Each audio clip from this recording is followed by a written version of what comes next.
Padi, mesdames, messieurs, bonsoir. Merci de nous rejoindre pour cette édition en français de la TNL. Nous sommes mercredi le 15 février 2017. Commençons tout de suite par le président reçoit les lettres de réange des ambassadeurs étrangers. Le président Bounyang Volachit a reçu le 14 février 2017 au palais de Hong Kong les ambassadeurs étrangers qui sont venus présenter les lettres de créance. Il s'agit des ambassadeurs du Timor-Leste, de la Biélorussie, du Libéria et de la Belgique. Le Laos a établi des relations diplomatiques avec le Timor-Leste le 20 juillet 2002, la Biélorussie le 7 février 1994, le Libéria le 12 août 2016 et la Belgique le 2 décembre 1967. À cette occasion, le président les a félicités pour leur nomination au Laos, ce qui contribue à l'amélioration des relations d'amitié et la coopération entre le Laos et ses pays respectifs.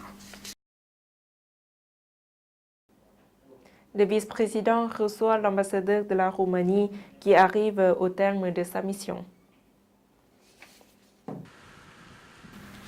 Le 14 février 2017, le vice-président de la République démocratique populaire Laos, M. Phankam Viphawan, a reçu M. Kua Jakota, ambassadeur de la République de la Roumanie au Laos, ayant sa résidence à Bangkok en Thaïlande. À cette occasion, le vice-président a félicité l'ambassadeur pour sa contribution au renforcement des relations d'amitié et de coopération entre le Laos et la Roumanie. Le ministre Lao reçoit l'ambassadeur de la Biélorussie. Le 14 février 2017, M. Slemsai Komasit, ministre des Affaires étrangères, et M.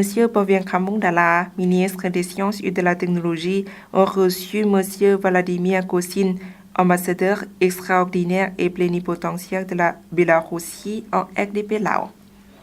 Au cours des entretiens séparés, les deux ministres ont félicité M. Vladimir Kosin pour sa nomination au Laos et a souhaité que cette mission contribue à renforcer les relations d'amitié et de coopération entre le Laos et la Biélorussie. M. Vladimir Kosin a affirmé à déployer ses efforts dans le renforcement des relations d'amitié entre les deux pays durant sa mission. La main-d'œuvre est encore insuffisante au Laos. Malgré les mesures prises par le gouvernement pour améliorer graduellement les conditions de vie des salariés en tenant compte de l'évolution du développement et de l'augmentation du coût de la vie, divers secteurs d'activité au Laos, en particulier ceux de l'industrie et de la construction, doivent faire face à un manque récurrent de main-d'œuvre locale. Le président du comité central de la Fédération des syndicats Lao, M. Panomani, a annoncé récemment que 45 000 emplois étaient à pourvoir dans les différents secteurs. Il a expliqué cette défection de la main-d'œuvre locale par l'attrait des salaires plus élevés à l'étranger, notamment en Thaïlande. En effet, le salaire minimum mensuel Lao est fixé à 920 000 kip pour un salaire minimum d'un montant 1,5 million de kip dans le pays voisin. Actuellement, 389 000 ouvriers, parmi lesquels 24 000 étrangers, vietnamiens, chinois, thaïlandais, sont employés dans les 45 000 usines que compte le pays. Plus de 41 000 travailleurs laos seraient employés en Thaïlande dans différents secteurs d'activité, notamment dans l'agriculture, le bâtiment et les travaux publics et les services. Suite de l'actualité nationale en bref en images. L'inauguration de l'entreprise de crédit bancaire KB Lao a eu lieu le 13 février à Vientiane en présence de M. Sonsai Siphandorn, vice-premier ministre, de M. Jun Jong-kiao, président du groupe de l'Institut financier, des ministres et des vice-ministres.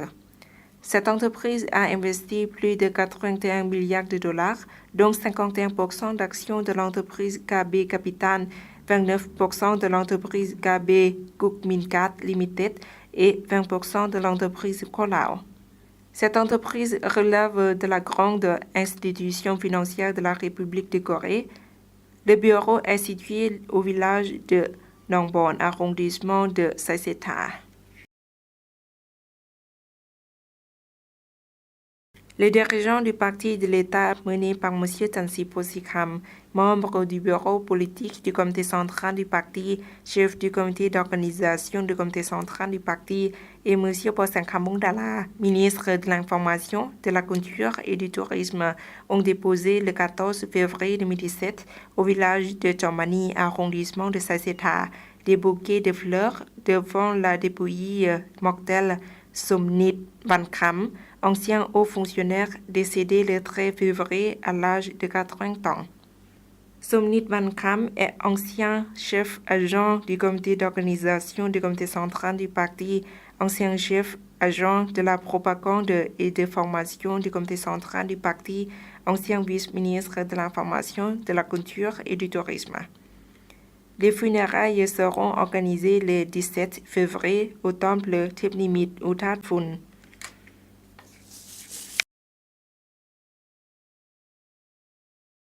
Les membres de l'Assemblée nationale et des conseils populaires de province ont participé à la formation de perfectionnement des compétences.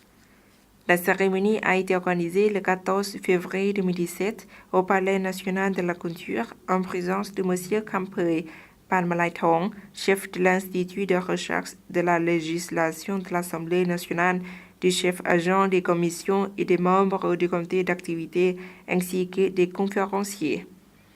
Les assemblées nationales lao et vietnamiennes ont échangé des expériences dans la formation et la coopération entre le Centre de formation et des informations de l'Institut de la législation de l'Assemblée nationale et le Centre de recyclage des représentants populaires du Vietnam.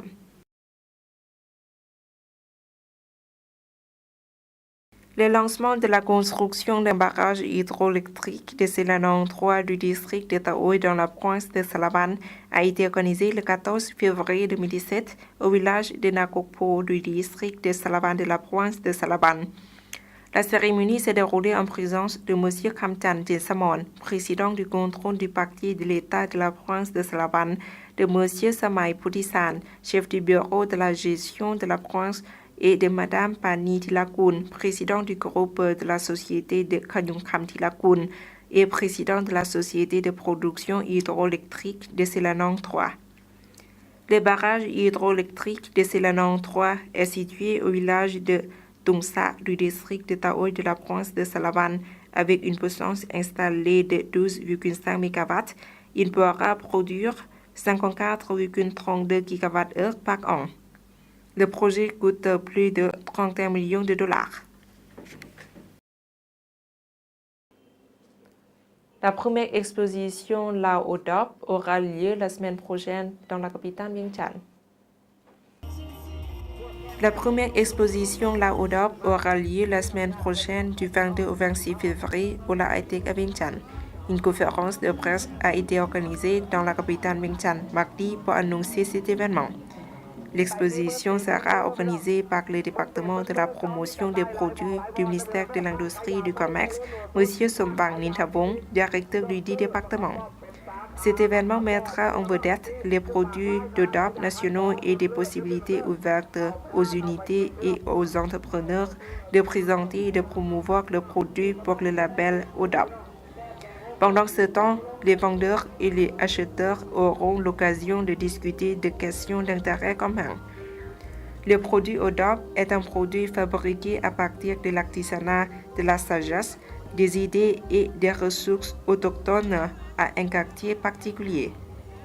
Ils peuvent être à la fois matériels et immatériels, comme les services, les attractions culturelles et touristiques, des modes de vie et des traditions, a déclaré M. Sombang. Le ministère a encouragé les entrepreneurs et les producteurs dans le pays d'établir leur propre unité ODOP. Actuellement, il y a près de 130 unités ODOP produisant plus de 472 produits. Ils sont dans 67 districts du pays. L'artisanat partage plus de 70% des produits au top, suivi par la nourriture et des boissons à 21,7% et les produits traditionnels à base de plantes représentant 7,6%. Plus de 250 stands se sont inscrits pour exposer le produit lors de l'exposition et nous attendons à ce que d'autres feront la même au cours des prochains jours. Voilà, c'est la fin de cette édition. Toute l'équipe vous remercie pour votre fidélité. Pour voir ou nos reportages, rendez-vous sur la page internet du journal en français de la TNL. Au revoir.